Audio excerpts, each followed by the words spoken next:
बिस्मिल्लाहिर्रहमानिर्रहीम, अस्सलाम वालेकुम। नूरुल आपकी खिदमत में हाजिर है। इमरान खान के पास 48 घंटे रह गए हैं नाअहल होने में, मतलब 48 घंटे के अंदर अब वो नाअहल हो जाएंगे। उनकी सियासत का बाब एक मरतबा क्लोज़ हो जाएगा। फिर इसके बाद सज़ाओं का सिलसिला भी चलना है, जेल जाना है, ये सारा कुछ क्या होना है। हाँ, इस दौरान में अदालतों में मज़ीद केसेस भी चलेंगे, उसकी अपीलें होंगी। वैसे तो अदालतों से पहले ही उन्हें रिलीफ मिलना मुश्किल हो गया है और ताख़ीरी हरबे जितने उन्होंने लगाने थे वो लगा के देख लिए हैं, वो नाकाम हो गए हैं। अदालत उनकी बात सुन नहीं रही है, उनके गवाहों को सुना नहीं जा रहा है।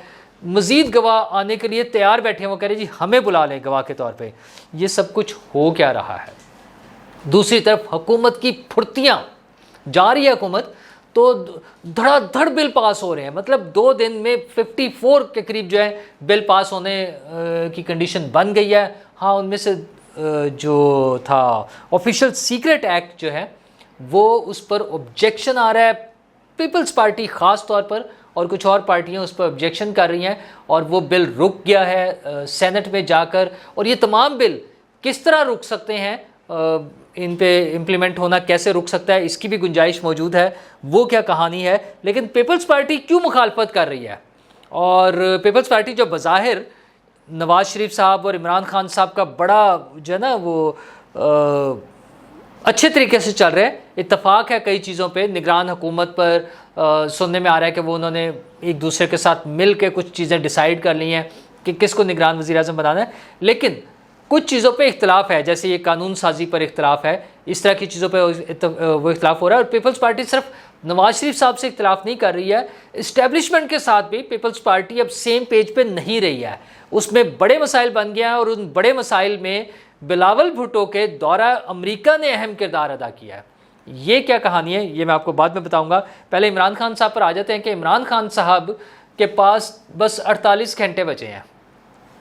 उनका जो तोशा खाना वाला केस है वो सबसे हॉट केस बना हुआ है और वो अपने बिल्कुल इख्तितामी जो है ना मंतकी अंजाम तक पहुंचने को तैयार बैठा हुआ है। उसमें इमरान खान साहब ने भरपूर कोशिश करके देख लिया है कि किसी तरह इसको मज़ीद डिले किया जाए। वो पहले उन्होंने ब्रिगेडियर वसीम का नाम ले दिया। अच्छा, जो वसीम चीमा वैसे तो वो जनरल हो चुके हुए हैं, उनका नाम लिया। उनका ख्याल था कि इससे कोई कहानी उलट जाएगी, लेकिन कुछ भी नहीं हुआ वो। अच्छा, जब खुद उन्होंने अपने गवाहों की लिस्ट दी है तो उसमें जनरल वसीम चीमा का नाम नहीं है। वैसे परेशान भी होते होंगे ना उनकी पार्टी के लोग। अब वो शहबाज गिल साहब वैसे तो बड़ा उछल रहे हैं कि कप्तान ने बड़ा यॉर्कर मार दिया है। अच्छा, वो यॉर्कर वो इसलिए शायद कह रहे हैं कि ये वही जनरल वसीम चीमा हैं जब वो मिलिट्री सेक्रेटरी थे तो इन्होंने शहबाज गिल को गिरबान से पकड़ लिया था रिपोर्ट्स के मुताबिक। शहबाज गिल साहब ज़रा अपनी उसमें थे ना कि मैं बड़ा क्लोज हूँ, उनसे करीब करीब होने की कोशिश कर रहे थे। तो सिक्योरिटी वाले लोग जो हैं वो उन्हें वो डिस्टेंस चाहते हैं लोगों से। प्राइम मिनिस्टर तो प्राइम मिनिस्टर है और जो सिक्योरिटी वाले उनकी अपनी ड्यूटी है। तो ये ज़रा ज़्यादा औखे हो रहे थे, तो फिर मिलिट्री सेक्रेटरी ने खुद ही इन्हें पकड़ के ज़रा ना साइड पर कर दिया था। तो ये पहले से कहानी मौजूद है। तो अब शहबाज गिल को लग रहा है कि वो यॉर्कर हो गया। वो यॉर्कर नहीं हो गया, वो इमरान खान साहब खुद बोल्ड हो रहे हैं उसमें, क्योंकि उनका नाम उन्होंने नहीं दिया। और नाम जिन 4 लोगों के दिए उन्होंने गवाह के तौर पे, वो 3 तो टेक्निकल लोग हैं, उनके टैक्स के हवाले से हैं, और चौथे उनके आजकल के जो मुशीर इतलात हैं रऊफ़ हसन साहब, उनका नाम दे दिया उन्होंने। अच्छा, ये भी उस सारे पीरियड में जब इमरान खान साहब वो तोहफे गायब कर रहे थे, चुरा रहे थे, बेच रहे थे, पैसे वसूल कर रहे थे, टैक्स रिटर्न से छुपा रहे थे, घर में पहुंच रहे थे तोहफे। बुशरा बीबी तस्वीर बनाने से मना कर रही थी, तस्वीर बनाने वाले साहब पे कोई छुट्टी करा दी गई, उसने दोबारा दाखिले पर पाबंदी लगाई जा रही थी। उस वक्त रऊफ़ हसन साहब किसी खातों में नहीं थे, मतलब वो किसी मेन पोस्ट पर नहीं थे, तो उनके नाम उन्होंने दिए। असल में ताख़ीरी हरबा ये था इमरान खान साहब का कि एक आधा बंदा इनमें से पेश हो जाएगा, बाकी कोई पाकिस्तान से बाहर होगा, कोई शहर में अवेलेबल नहीं है, कोई बीमार हो गया, और यूँ ये एक लंबा प्रोसेस चलता जाएगा और उनकी गवाहियाँ नहीं हो सकेंगी। तो अदालत ने वो उड़ा के रख दिया। उन्होंने कहा जी सॉरी, इनमें से तो कोई भी जो है वो रेलिवेंट आपका गवाह नहीं है, इस केस से रेलिवेंट नहीं है, ख़त्म, गवाहों की ज़रूरत ही नहीं है। आए जिरा करें, खुद ही बहस करें आपके वकील। और परसों फैसला, परसों मीन फ्राइडे, और जुमे का दिन वैसे तो कई मरतबा हुक्मरानों पर भारी भी हो जाता है, रिवायतन कहा जाता है, मुहावरतन कहा जाता है। ऐसा ये दिनों से ये मसाइल नहीं होते, लेकिन चूँकि इमरान खान साहब बहरहाल वो तो जिन तोहमात का शिकार हैं, रूहानियात और वो उल्टी बाल्टियाँ और काले फट्टे और मुर्गियाँ जलाना और बेड के नीचे सिरियाँ और ये सारी बातें हम बहुत मरतबा सुन चुके हैं। लाल और काली पट्टियाँ दरख्तों पर और रास्ते, पूरे रास्ते में, ये सारी चीज़ें बहुत मरतबा डिस्कस हो चुकी हैं। तो जुमे वाले दिन प्रॉब्ली जो इम्कान है वो ये है कि तोशाखाना केस का फैसला हो जाएगा। अच्छा, इमरान खान साहब ने एक और कोशिश की, हाई कोर्ट में गए हुए थे, हाई कोर्ट से भी रिलीफ नहीं मिला था तो सुप्रीम कोर्ट पहुंच गए। सुप्रीम कोर्ट ने भी जवाब दे दिया आज। उन्होंने कहा जी भाईजान वो पहले अपना केस वहाँ से निपटा लें, पहले जाएं कल हाई कोर्ट से पूछें क्या जवाब देते हैं, उसके बाद हमारे पास आइएगा। मतलब वहाँ से भी कोई रिलीफ नहीं मिला। वो था ना कि जाते ही वो कहेंगे अच्छा जी बंद कर दें, केस रोक दें, कोई ज़रूरत नहीं है। तो खान साहब के लिए मामला मुश्किल, मज़ीद केसेस आते जा रहे हैं। वो जो जज पर उन्होंने इल्ज़ाम लगाया था फेसबुक पोस्टों के हवाले से कि ये बड़े इमरान खान के खिलाफ लगाते हैं, वो FIA की रिपोर्ट आ गई है। वो कहा जी कोई चक्कर नहीं है, ये सब झूठी फेक और वो जाली पोस्टें हैं।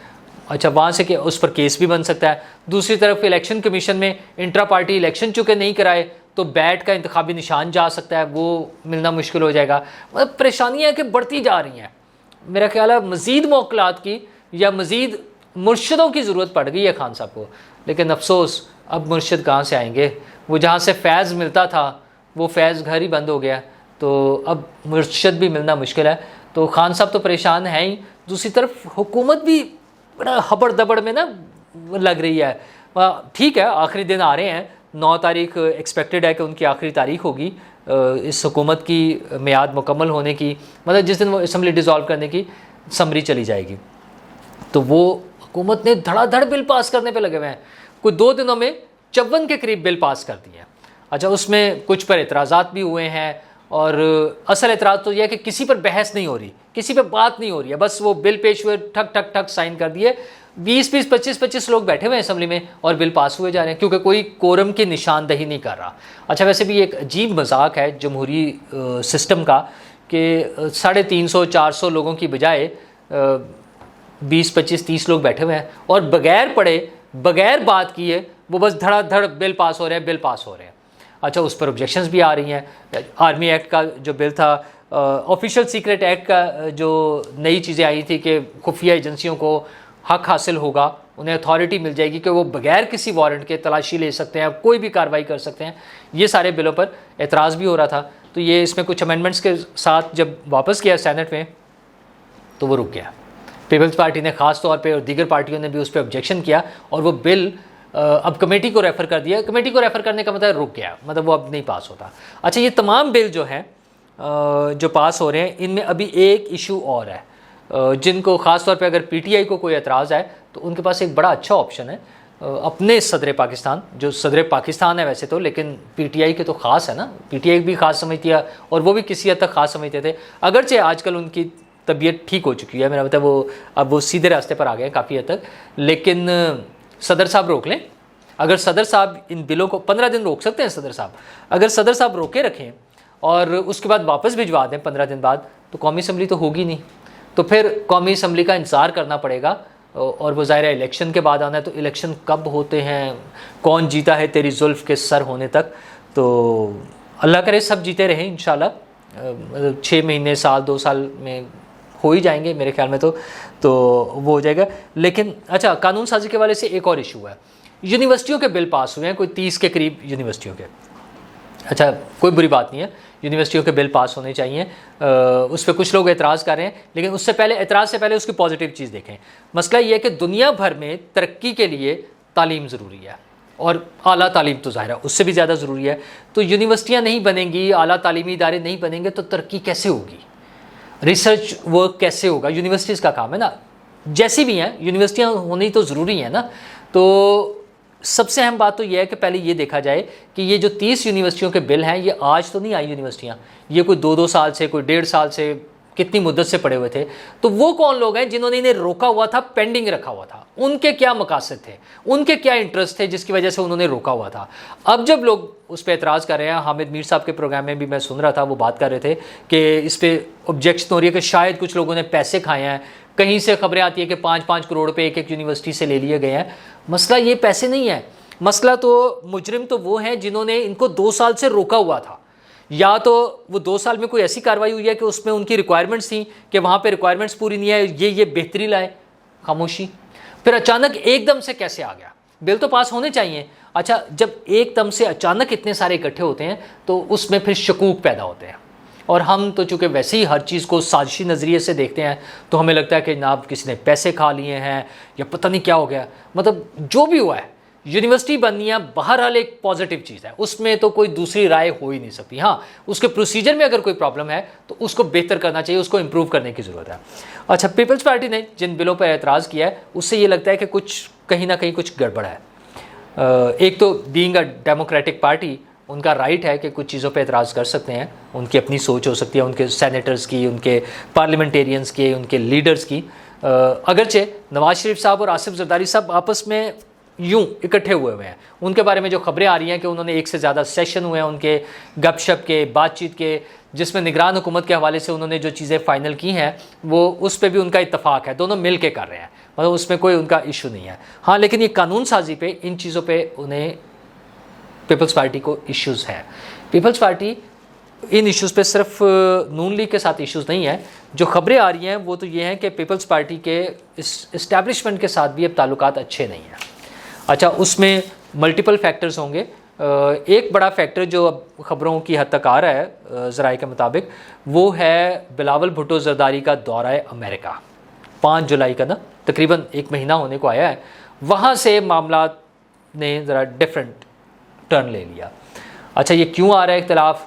क्या वो कुछ बाला अकेले अकेले उन्होंने कुछ कर लिया है या क्या हुआ है, क्या चीज़ें हैं? वैसे तो एक बज़ाहिर ऑब्जेक्शन वाली चीज़ ये है कि उन्होंने वहाँ पे जो इमरान खान साहब का दौरा था रशिया का, उसको डिफेंड किया कि वो हमारा वो जो है कौमी फ़ैसला था, हुकूमती फ़ैसला था, वो अकेले इमरान खान का नहीं था, कुछ इस किस्म की बात है। लेकिन कुछ लोगों का ख्याल है कि इसके अलावा भी कुछ इश्यूज़ हैं जिस पर जो है ना मामलात कुछ ख़राब होने शुरू हो गए। अच्छा, उसी की वजह से फिर लोग उसको लिंक करते हैं कि बलूचिस्तान में पीपल्स पार्टी की दाल उस तरह से नहीं गल रही है जिस तरह से बज़ाहिर लग रहा था कि अब ज़्यादा लोग उनके साथ शामिल हो जाएंगे और उन्हें बड़ी अच्छी पोजीशन मिल जाएगी। इसी तरह सिंध में भी जो डिफरेंट अलाइंस बन रहे हैं, MQM को जिस तरह से इकट्ठा होने का मौका मिल रहा है या इकट्ठा किया जा रहा है, वो सारे धड़े आपस में मिल रहे हैं, तो पीपल्स पार्टी के लिए भी इश्यूज़ जो है ना थोड़े से बनते जा रहे हैं। अच्छा, ये सब चीज़ें फाइनली ट्रांसलेट होती हैं इलेक्शन की सूरत में, लेकिन क्या इलेक्शन हो पाएगा? क्या 3 माह में इलेक्शन हो जाएगा? वज़ीर आज़म साहब ने खुद ही कल जो बयान दिया था कि नई मरदमशुमारी के मुताबिक इलेक्शन होना है, उसका मतलब यह है कि इलेक्शन डिले हो सकता है। फिर एहसन इकबाल साहब का भी बयान आ गया है कि अगर नई इलेक्शन वो मरदमशुमारी के मुताबिक होना है तो फिर इलेक्शन लेट हो जाएगा, फिर 90 दिन में नहीं हो सकेगा। तो ये सारी चीज़ें चल रही हैं। हुकूमत जाने के लिए तैयार है, उसमें कोई डाउट नहीं है, हुकूमत तैयार है। वज़ीर आज़म साहब ने ये कानून साजी अपनी जगह, उन्होंने अलविदाई मुलाकातें भी शुरू कर दी हैं। आज जो है वो प्रॉब्ली हो रहा होगा वहाँ पे इशाइया, जिसमें सर्विसेज चीफ्स को वो इशाइया दे रहे हैं वज़ीर आज़म साहब, और उसके बाद जुमे वाले दिन वो पार्लियामेंटेरियंस को इशाइया देंगे, उनके साथ मुलाकात है। फिर इस तरह ये सिलसिला चलता रहेगा। बल्कि पीर वाले दिन उन्होंने मीडिया मालकान, वो मीडिया की जो नुमाइंदा तंजीम है APNS, all Pakistan newspaper society, अखबारात के हवाले से उनके अहदेदारान को बुलाया हुआ है, उनके साथ अलविदाई मुलाकात है। अच्छा, मरियम औरंगज़ेब साहिबा का ऑफ़िस तैयार हो रहा है लाहौर में, वो वहाँ उनके लिए बैठने के लिए अलग उनका लिए ऑफ़िस नहीं था, तो उनका ऑफ़िस वहाँ पे बन रहा है। मतलब ये श्योर है कि वो वहाँ इस्लामाबाद से ज़ाहिर क्विट कर रही हैं, हुकूमत ख़त्म हो जाएगी तो वो इस्लामाबाद की बजाय लाहौर में 180H में बैठा करेंगी, वो यहाँ आ रही हैं। तो ये सारी चीज़ें तो नज़र आ रही हैं कि ये हुकूमत जा रही है और ज़ाहिर एक निगरान हुकूमत आ जाएगी। लेकिन इलेक्शन कब होंगे, ये $1 मिलियन क्वेश्चन है। इसके बारे में बहुत से सवालात उठ रहे हैं, बहुत सारी चीज़ों में शकूक मौजूद हैं, और मेरा तो वही ख्याल है कि थोड़ा सा लेट होंगे। हमारी तो ख्वाहिश ये है और दुआ ये है कि जब भी हों साफ़ शफाफ इलेक्शन हो, और वक्त पर होने चाहिए। मेरा तो ख्याल ये है कि होने तो वक्त पे चाहिए, लेकिन जब भी हों साफ़ शफाफ हों, और इस सारे प्रोसेस में जो निगरान हुकूमत आए वो भी सिर्फ हमारी कुर्बानी करने के लिए ना आए। जैसे हुकूमत कहती है ना कुर्बानी दें, वो अवाम की कुर्बानी करने के लिए ना आए, कुछ थोड़े से बेहतर काम भी कर लें, और जो उसके बाद फाइनली इलेक्शन के बाद जो हुकूमत आए वो भी इस प्लान के तहत आए कि उसने अवाम की खिदमत करनी है, सिर्फ कुर्बानी नहीं लेनी। शुक्रिया।